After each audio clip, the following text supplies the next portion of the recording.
what is it that other people are doing well? How do I apply that to my brand? How do I make it better? It's like the Apple approach, I would say. Apple isn't necessarily reinventing the wheel every 2 minutes. They're taking things and making them better. The iPhone was not a new idea. Touch screens were not a new idea, but they took it to the next level. So how do you take that somebody else is doing and take it to the next level and really set yourself apart? Hello and welcome back to the Event Promoter Podcast. In this episode, we have Jason Gierl, who is a really stellar brand and marketing professional who has worked with a lot of music venues, a lot of live entertainment. His experience goes beyond that, working with bowling alleys and different types of businesses. Insect Hobby Design Co. is their company. I got to meet Jason at the National Independent Venue Association conference. His work was on display. Him and his collaborators worked on the NEVA branding, which you can go to the NEVA website and check out some of those examples. But the really stellar stuff was the in-person, the way that the branding was carried through beyond just posters, beyond just an image on Facebook, and carried the whole way through to the event. And we talk a little bit about that in this podcast. I think that there's a lot to learn here, whether you're a designer trying to, make yourself valuable for event organizers and in the live event space, or if you are a event organizer yourself, really understanding when is it important to work with a designer in-house, when's it better to work with an agency, and what are the ways that you should be thinking about branding and design beyond just the poster. So with that, let's jump into the episode with Jason. You and your team could stop doing the most tedious part of event promotion, that is posting your event everywhere. With Vesta, over 500 event organizers are able to reach more attendees while doing less work every single month. It's used by some of the world's best event organizers, including Mavericks, Resound Presents in Austin, Texas, Omaha Performing Arts here in Omaha, down to a lot of bars and restaurants and local event organizers. It works across the gamut, helping you post your event everywhere it needs to go in your local market without lifting a finger. Check out how you and your team could save hours a week with Vesta at vesta.fun/promote. Awesome. Thank you for joining us, Jason. I'm excited to get to talk to you about this topic. And I think design and branding is a topic that on our blog has gotten a lot of attention. And I feel not as qualified to talk about it as you. So I'm excited to dig in here. Let's start out by, if you want to just tell people who you are and what you do now, and then we'll get a little bit into how you got there and what your experience is. Absolutely. Well, thanks for having me. I appreciate it. Really nice meeting you out at NEVA. Yeah, so my name is Jason Gierl. I run Insect Hobby Design Company, do branding, websites, pretty much anything design related you can think of. Also provide some marketing services as well. I'm the primary designer for NEVA since I actually started with NEVA in 2020 at the beginning of the crisis. So I was part of Save Our Stages, and it's been pretty exciting. And here I am today, 2023. Who would have thought? So awesome. Cool. Yeah. Your work is, so you were I guess you and your team probably were the designers for the NEVA conference branding also. Yeah, I actually, there wasn't much of a design team, but I did work very closely with Maya Olmstead, the web developer and front end designer for NEVA. She's great. We have a great relationship, so we kind of work together to kind of get the look right, and all the imaging and design elements of the conference site. I had heavy involvement or some involvement in at some point. So most of the things visually you've seen, I touched. So pretty awesome opportunity, amazing. So it was great. It was cool to see too at the conference, just the way that the design elements were used to really especially the second day at the main stage, the projections and the wall wraps and stuff, really kind of sold it as this, it made it a little bit more immersive, which is kind of an overused word now, but it really does. I totally agree with you. I mean, that venue is just incredible venue that they use. It was absolutely perfect for the conference. And it was DC turnaround, right? That day? Capital turnaround. Yeah. Capital turnaround. It's such a unique venue, just different spaces in there and what you can do in that venue. But yes, those digital walls I don't even want to know how much money those were. they're beautiful, stunning. Every venue should Yeah. have them if they can I find the used money to to pay for it. I used to do AV, and I did a lot of video projection, like video mapping, and also like the video walls and stuff. And yes, they're very expensive, Sure. and they like require so much energy to run and stuff, but Hmm. they're worth it because it really creates such a, like, it pops, But you need good It makes a design huge for it. impression. I've definitely had those screens, and then the designs were just like someone put a slideshow together in like Google PowerPoint, and are just like, here you go, put that up there. And I'm like, really, you paid all this money and that's what you're gonna put up there? I know it. I'll just say it pays to pay the designer. So Yeah, for it your definitely does. And we're going to get into some of that a little bit more in detail, like why. I think we'll discuss a little bit about what your thoughts are on why that matters, and what are some things independent promoters can be thinking about, whether or not they can hire an agency like yours, or have someone in house, and sure. you have experience doing both. So before we dive into some of those topics, why don't you tell us a little? You told us where you're at now. Do you want to tell us a little bit Mhm. about your experience? Because I know you have experience in house, also, and some community experience and stuff as well. Yeah, absolutely. So I spent most of my design career at Pabst Theater Group in Milwaukee, Wisconsin. Pabst Theater Group now runs, I think, 6 venues. Wow, crazy to say. But started as the Pabst Theater. I started there when it was Pabst Theater in 2003, and uh, and then kind of grew to the Riverside Theater, which is a kind of medium-sized room, 2,500, and then grew to Turner Hall, and kind of went from there. And they continued to add venues, doing amazing things for the city.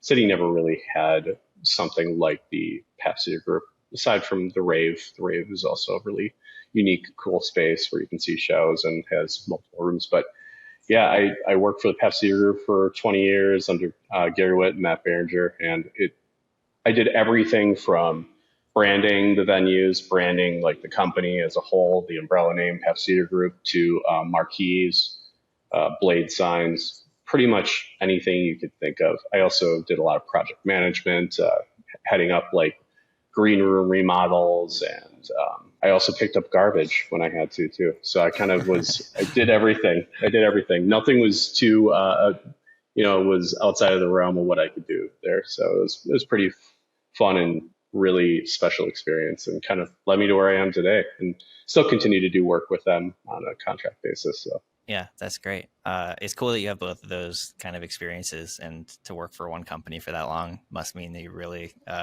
enjoyed it, and they must have really valued your work too. Absolutely, absolutely. Yeah, it was. I was very thankful for the experience I got there, and yeah, and I'm really happy for the things we're doing now. So I'm continue to grow. It's really exciting. So you touched on something there that I think is, when I talk to event organizers, uh, something that some of them understand and some of them don't, and some that do understand it still kind of just have a lot of questions around it. You touched on just like the different things beyond just a flyer or just the logo of a company that brand and design touches. Um, can you talk a little bit about? I think that now there's a lot of digital versions of that, but there's always been a lot of signage versions, and even just like, what does the room look like? What does the marquee look like? Can you touch on just like how you think about that, creating kind of a cohesive brand, and why that is important across different formats? Absolutely. Where I always start is like always take your time with something. Doesn't matter how small it is. You never know where that piece is going to end up 10 years from now, 5 years from now, especially in the day of, in the time of the internet now. Things always pop back up. So always be very mindful of your brand at all times. It's been my approach. What is the look and feel of it? Is this the correct approach to this thing?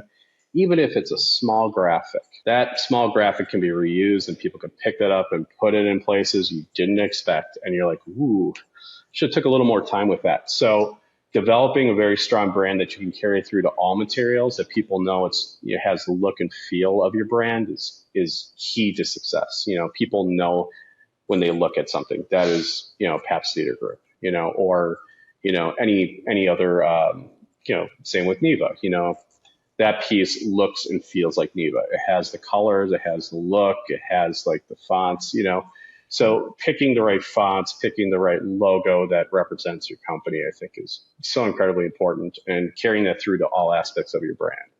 So whether it be the marquee, whether it be a printed piece, whether it be a social template that you use to sell shows, it's important that people know it's you that they're looking at all times. So.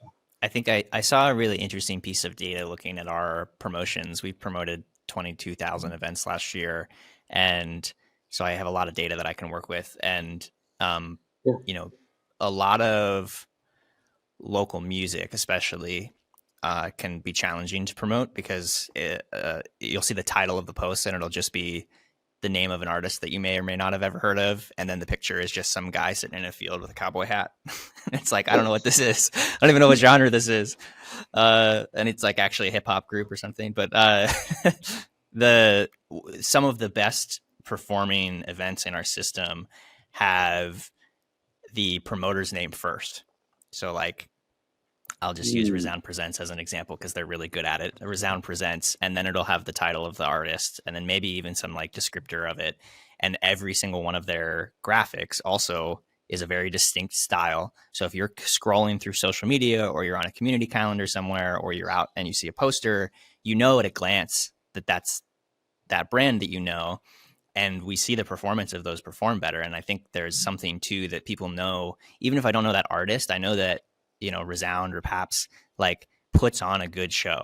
Like they book good bands, they book good DJs. They like every time I go to one of their events, I have a good time. And there's something really valuable to that as a promoter, because if you don't have that, you're stuck only relying on the pull of the artists and the performers.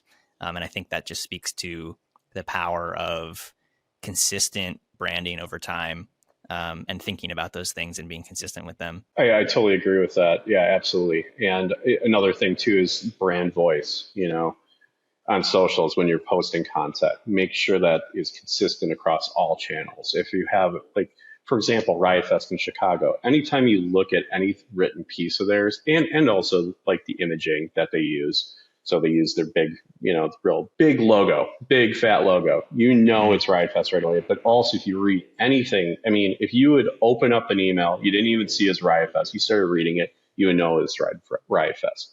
So branding isn't just necessarily just the visuals. It's also like the voice carrying forward across all channels, even on podcasting or socials, website. Does it have a unified voice that it is what it is when you read it or listen to it? So yeah, the experience too. I think it plays into that. There's like, if is there some absolutely. consistency to the experience that you have when you go to those events or interact with that brand? It all plays into this ecosystem of like, what is the, um, can people recognize you quickly, and do they have a good association with that, with recognizing you? I totally agree with that too. And from like the venue side, the in-house venue side, that I can't come from, just knowing that how you're treated when you come through that door, the drink prices are affordable. I got a great seat locations. I didn't get completely gouged with fees for a concert. I mean, but I would say fees do go. Venue fees do go back into the venue in most cases. So I would say not all fees are evil. They go back into your favorite venues to help make them better. But yeah, exactly. Like if you go to like, let's just say you go to a show, a Riot Fest Presents show in Chicago, or in Milwaukee. You know what type of artist what kind of experience you're going to have based on the artists that they're putting in those venues. It's going to be a great experience because it's put on by them. And I'd say the same for like Pepsi Theater Group. It carries through to all the venues that they book for. That you're going to get great parking solutions. You're going to have great drink prices to work with, and you also, in some cases, will also have access to hotels at a cheaper price. So all those things go into the experience, I think. Going to a concert at one of those venues.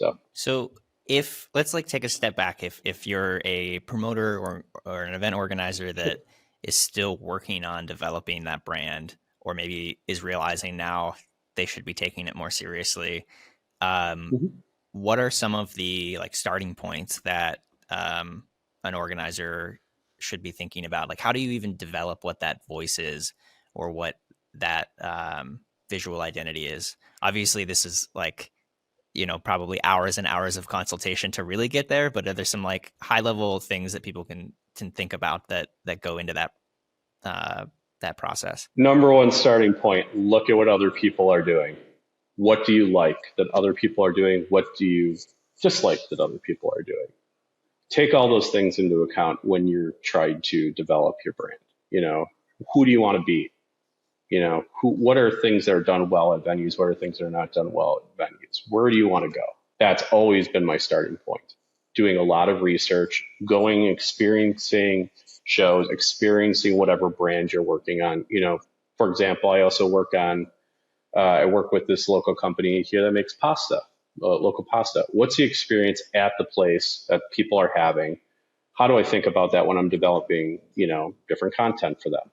I want to carry that through. I want that experience to be kind of told through like the visuals as well, or the brand voice. I want that to be carried through. So same thing with, planning, doing concert promoting, what is it that other people are doing well? How do I apply that to my brand? How do I make it better? It's like the Apple approach, I would say. Apple isn't necessarily reinventing the wheel every 2 minutes. They're taking things and making them better. The iPhone was not a new idea. Touch screens were not a new idea, but they took it to the next level. So how do you take that somebody else is doing and take it to the next level and really set yourself apart? I think there's something to that of like, if you're looking at brands that you like and dislike, you're naturally going to imbue your own personality into that. So if you're an event organizer yourself working on this, or you're hiring a designer that works on it, there is some personality that will make it differentiated, because you're not going to have the same taste as someone else. Hopefully you have good taste, but whatever that means. But if you can stay consistent, always. I think that's the key. I see some brands that I'm like, I hate this branding. It's bad. Or I think, at first glance, but then I see it 120 more times and I'm like, you know what? There's something to this, There's a style on the internet of like going back to like the early 90s website design. And like, at first I just hated it, but now it's grown on me and I'm like, okay, the websites that do that, I'm like, that's a choice, Everything comes back. It goes in cycles, right? I mean, think of fashion and what you're wearing. There are things I'm wearing now that I never thought I would have wore 10 years ago. And now I'm wearing it, So things do get recycled, things come back, especially like vintage is a very like popular thing. Vintage clothes, people love that vintage design. I do a lot of design work for a local company here, Bruce City Promotions, and all the stuff I design is vintage inspired. So things that were already created in the 80s or 90s, sometimes 70s, We haven't touched on 2000s yet. I don't know if we want to go there yet, but it's so that makes me hurt to call it vintage. Right, I know. Well, unfortunately, right? It's already 20 years, crazy thing. But so like I totally agree with you. And it's like 90s, the animated GIFs, spinning GIFs and stuff you see on websites now. I'm just like, wow, we're back there. But it's almost meant to be ironic in some ways. Yeah. So it's like you gotta put it. It's not like you can't apply that to every brand. You have to do it for the things that make sense, I would say, because I've seen it in some, being used that way. And I'm like, I don't know if that works for that brand. I just look at like, even like the Wendy's, like social media is kind of crazy. It's kind of like Wild West, like anything goes on there. And it's like, that's their brand now. It's like just fun and crazy and posting memes where, if you look at like a brand like McDonald's, they're very, very clean cut and buttoned up versus like a Wendy's. But you try things and you see what kind of works, and maybe that's the right fit. Fail fast at all times. Try things, and if they don't work, move on to the next thing. So if that works for your brand, then differentiated. Unless you're there's a whole thing in marketing of like, are you the incumbent brand or are you the challenger brand? If you're the incumbent brand, you want to be buttoned up and kind of keep things status quo because that's working for you. And if you're the challenger brand, you have to figure out a way to differentiate and cut through the noise. Yep, exactly. It's where those 90s websites come in. You're like, exactly. Yeah, you're like, wow, I didn't expect to see that, but now it caught my attention. Right. Now you're talking about it. We're talking about it right now. Yeah. So, Yeah, I had a filmmaker teacher in college tell me that, one mistake in a film is a mistake. But if if you intentionally make that same mistake like 3 or 4 times, it's an artistic choice. And it's the consistency that makes something a choice rather than just, Absolutely. kind of off the wall mistake. Absolutely. Yeah. If that off the wall mistake works, run with it. Yeah. Don't be afraid Which of it. So I think is what happened with Wendy's. Is I'm sure some intern got a hold of the social media channel and they were like, yeah, we don't really care what happens on our totally. Twitter. And then they're like, why are we getting all these people coming to the store saying they heard about us on Twitter? Like, we should do more of that. Absolutely. Absolutely. Yeah. I'm continually amazed by what works and what doesn't work. Things you think would work Yeah. fail. And then other things you're just like, this kind of makes you think like, what is my approach right to things? So you're continually looking at what other people are doing and, seeing if that works for you, so try things is what I'd say too. Don't be afraid to try things. What is your opinion on, or just like, what are your thoughts on like how an event organizer or a promoter should think about doing work in-house or hiring an agency? Like, when do you think it's right for them to hire someone full-time in-house to do it versus hiring an agency versus like going on Fiverr and hiring someone there, if ever? Ooh, yeah, we won't touch on the last one, but just kidding, just kidding. I mean, if you Everybody needs literally to have make a zero buck, budget, that's but where it's like, yeah, okay, well, you should get yeah, something and then be consistent with it. But you get what you pay for. I'll just say that. yeah, yeah. Yeah, it's kind of it's honestly the approach is like, what is the thinking at the top of the organization? Are you trying to have complete control over your brand, or are you letting other people kind of take the wheel a little bit? Because then I would say, if you're allowing people, if you want people to come up with their own ideas and develop different things for you, from an outsider, I would say probably agency is a good place to look. And maybe it's a hybrid of both. Maybe you work with some agency for different projects because you're not familiar with the type of work it is, and you bring them in, and then that helps craft the path forward for like the in-house team. But if you're like for example, if you're an organization like Past Theater Group, everything is very much like, we have a very distinct brand. We want to maintain that brand. We want to carry that forward in all aspects of our business. It doesn't make sense to have, an agency probably, and maybe they disagree with me now on this. I don't work with them, but they might disagree with me. But I'll just say, like, that organization in particular, everything has a very distinct look and feel, and it makes more sense for an in-house team to handle it. Things happen very, very quickly. And I'd say like it probably the same for a lot of venues. Shows get booked, you got to get the show up. Sometimes you don't have a lot of time to spend time to develop it and work on artwork and stuff. Sometimes you just got to get the show up. Show confirms, oh, we're announcing it in 2 hours. Get the website page up, get the email out. And an agency wouldn't necessarily be the right approach to that for like a team like that. So it's really choose your own adventure. What do you want? What are you trying to do, with your company?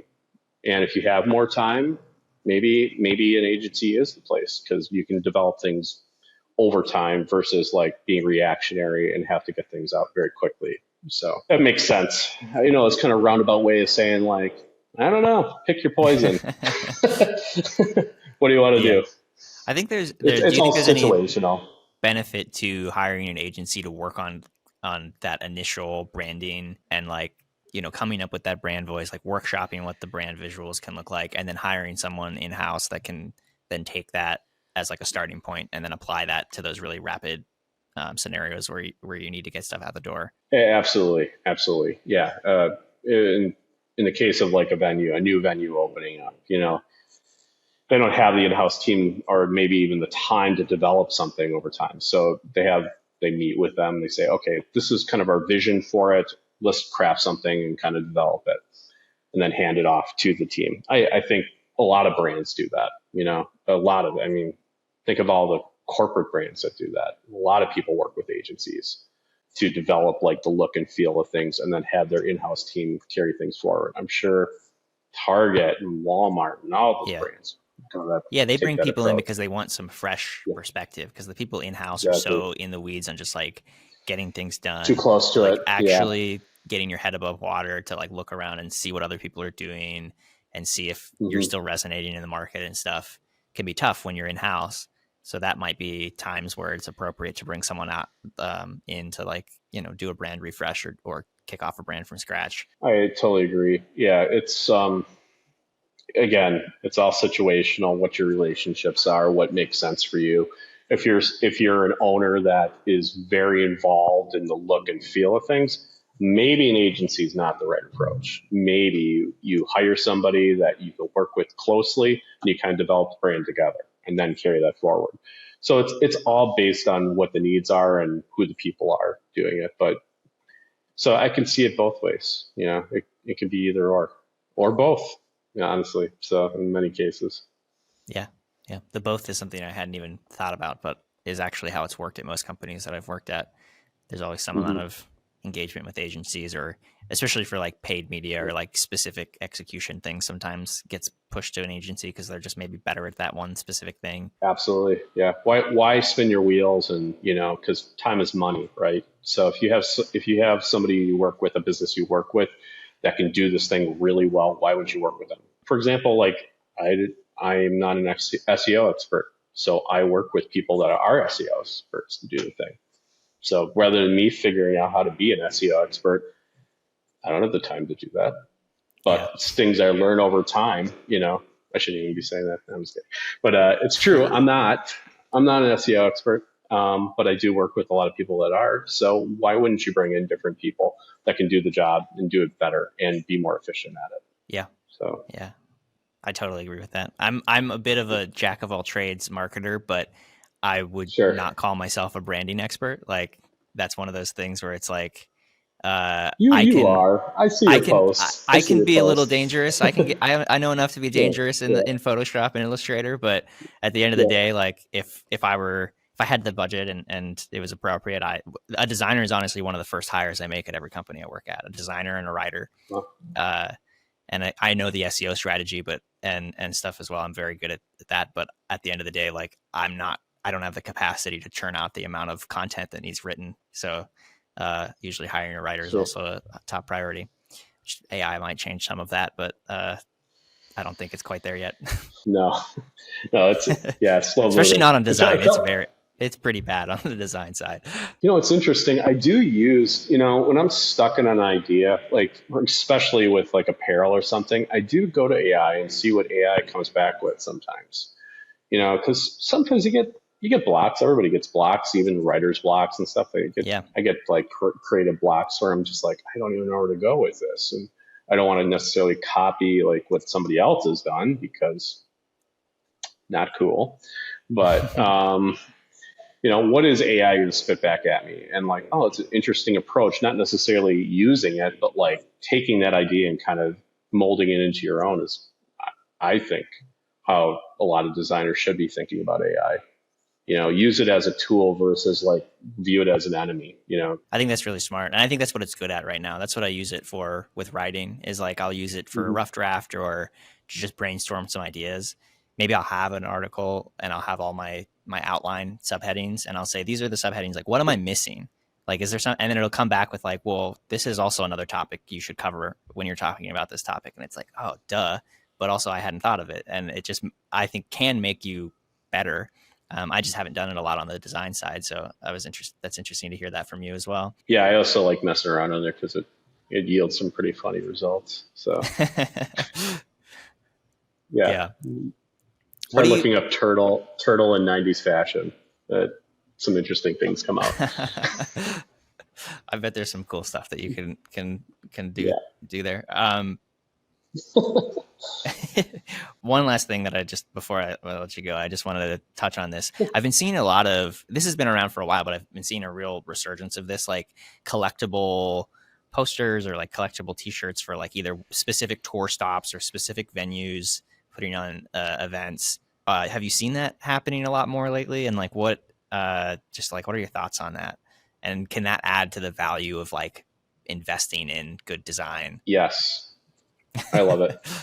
I'm a collector, so I'm a little biased, and also I'm a designer. So, yeah, support your local artists, hire them, brand, make your event that much, more special than it already is, especially like for NEVA, for example, our conferences, we hire a local designer from each city to design our poster for that city.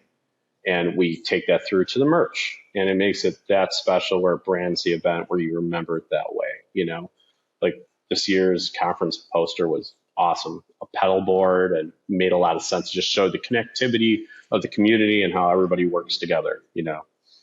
So, yes, I think posters are a very good way to do that, like screen printed posters and merch, especially like tour merch. Think about this. How many shirts have you bought from a show versus like purchasing it on their online store? Probably not a whole lot, right? It's usually purchased at the event itself, Yeah. especially if it's a tour event. It has the tour dates on it. You're like, I was at that show. It's a conversation starter too. So I love posters. Posters are really special to me. I wish I could show you my posters. I got posters up everywhere. I have hundreds of posters, that I've collected over the years, and also design. So I highly suggest people invest in good design, brand your event, make it that special, make it a conversation starter, and have it be something people have a good memory of, the show or event or whatever thing you're making a poster for. People remember those things and look back on it fondly. So yeah, cool. I totally agree. There's so many that I have, and I have some friends that are like very avid. They have like whole walls in their houses that are just posters from different shows. And Kroombin did a cool thing a couple years ago where every single tour stop had a different poster, which is a lot of work, but it was like people. That's cool. I went to one of their shows in Austin at the at Emo's in Austin, and we waited in line and weren't able to get the poster because by the time we got up there, everyone had already bought them. But then we went to Buzzmill afterwards, and someone had left a poster sitting on a seat. So that's cool. The universe provided it for us, and that is memorable. Yeah. Oh, absolutely. Absolutely. Yeah. You remember that, and you're telling the story of it. Yeah. I mean, like, especially with jam bands, like touring jam bands, the fans are rabid about collecting those posters because they want to remember that event. And it's a special poster. It's a special artist that the band has worked with. People like collecting those things, collecting those items, whether it's a shirt or a poster. It's a memory piece. You look back on it fondly, and, you tell the story of the poster, the poster's conversation always. Awesome. Well, it's been great talking to you, Jason. I think that thanks, Greg.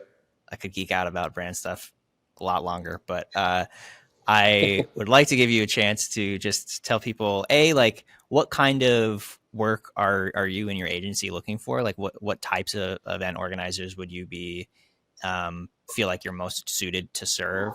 And then how would people get a hold of you if they want to discuss that? I love working with everybody. I work with wildlife organizations. I work with local businesses in the city of Milwaukee. I work with bigger brands. I work with bowling alleys. I work with other music venues. I work with NEVA. I'm a jack of all trades like you. So whatever your needs are, I can definitely help you with that. I love a good challenge. So I'm happy to work with anybody on whatever their challenge is. So, and you can reach me at insecthobby.com. It will not send you to a weird place, I promise. It will send. So, but I really appreciate the opportunity to talk today, and yeah, it was a good time. Yeah, awesome. Thank you, Jason.